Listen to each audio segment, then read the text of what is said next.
आप लोगों को स्मरण होगा, श्रद्धेय स्वामी जी ने 27 फरवरी 2010 को कुछ मुद्दों को लेकर के केंद्रीय सरकार के सामने कुछ निवेदन किया था।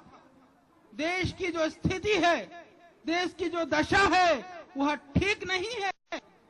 उसको ठीक करने के लिए हमारे पास कुछ सुझाव हैं। ये हमारे सुझाव नहीं, अपितु देश के 125 करोड़ जनता की यह आवाज है, यह उनकी सोच है।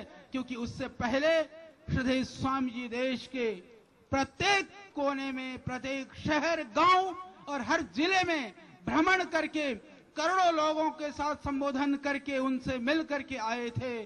तो उन्होंने देखा था कि कुछ मुद्दे ऐसे हैं जिन मुद्दों को ठीक कर दिया जाए तो देश की उन्नति हो सकती है, देश की समृद्धि हो सकती है। एक योगी की सरलता, एक योगी की सहजता, एक योगी की निश्चलता थी। उनके हृदय में एक पवित्र भावना थी कि देश को उठाने के लिए, देश की समस्याओं को दूर करने के लिए हम सरकार के सामने जाएंगे, लाखों लोग होंगे, एक साथ मिलकर के आवाज उठाएंगे और वह सरकार उन चीजों को मान लेगी।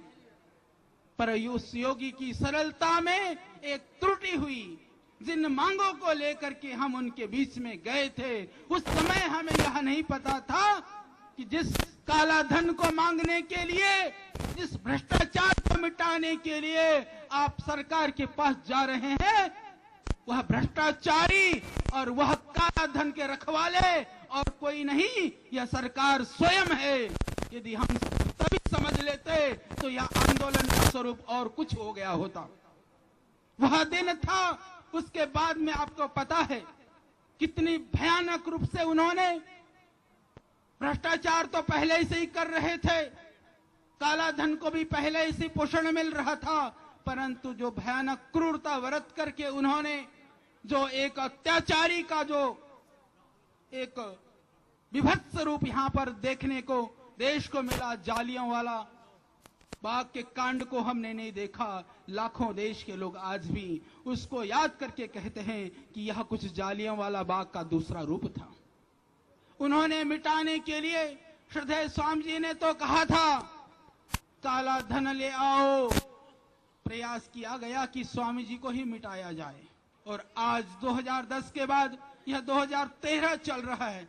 इन 2.5 सालों में, 3 सालों में आप जानते हैं कि व्यवस्था परिवर्तन के लिए, काला धन और भ्रष्टाचार को मिटाने के लिए भारत स्वाभिमान के ओर से जो आवाज उठी थी, जिसका नेतृत्व श्रद्धेय स्वामी जी ने किया था, पर वह आज उस आवाज को दबा नहीं पाए हैं, अपितु वह आवाज आज देश के करोड़ों लोगों की आवाज बन चुकी है। और वह आवाम आज भी इस तरह से एक आवाज में अपने आप को मर मिटाने के लिए यहां पर तैयार है।